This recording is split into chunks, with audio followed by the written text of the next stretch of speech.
The Christmas Hat, written by A.J. Wood, illustrated by Maggie Canine.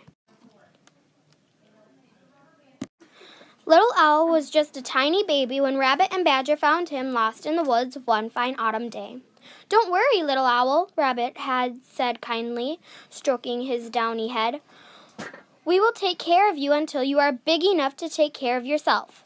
Rabbit and Badger loved Little Owl, but looking after him could sometimes be tricky. "Don't do that, Little Owl," said Rabbit.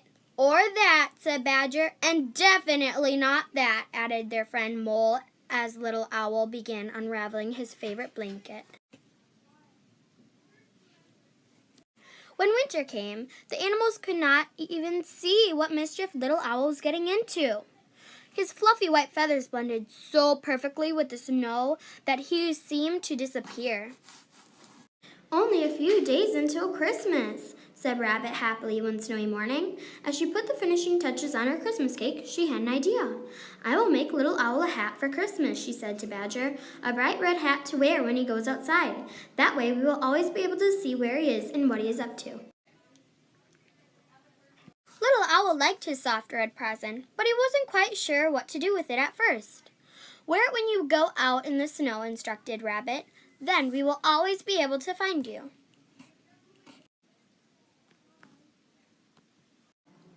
Later that day, the animals went for a walk in the snowy woods. As usual, Little Owl was lagging behind, hopping in and out of snowdrifts. "Well, at least we can see where he is now," Rabbit said to Badger. But just then, something terrible happened. From behind the trees sprang a big red fox looking for something tasty to eat for his Christmas dinner. The other animals ran for cover, but Little Owl just stopped hopping and stayed very still. He thought the snow would hide him, as it usually did, but he had forgotten all about the new red hat on his head. The fox licked his lips. "Hello, Little Owl," he said. "In that nice red hat you look good enough to eat." "Run, Little Owl!" cried the animals from their hiding place. "Run away as fast as you can!" So Little Owl ran, bouncing and tumbling through the snow.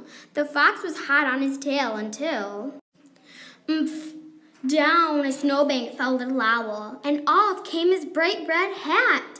He sat down hard in the snow and stayed very, very still. Fox looked everywhere, but he couldn't see Little Owl. He slunk off into the woods, his tummy still rumbling with hunger. "Thank goodness you're safe," cried Badger. Rabbit gave Little Owl an extra cuddly hug as they headed back home. "Maybe that nice red hat wasn't such a good idea after all," she said. But Little Owl loved his soft red hat. It didn't take him long to find just the perfect use for it. And Rabbit and Badger always knew exactly where to find him at bedtime.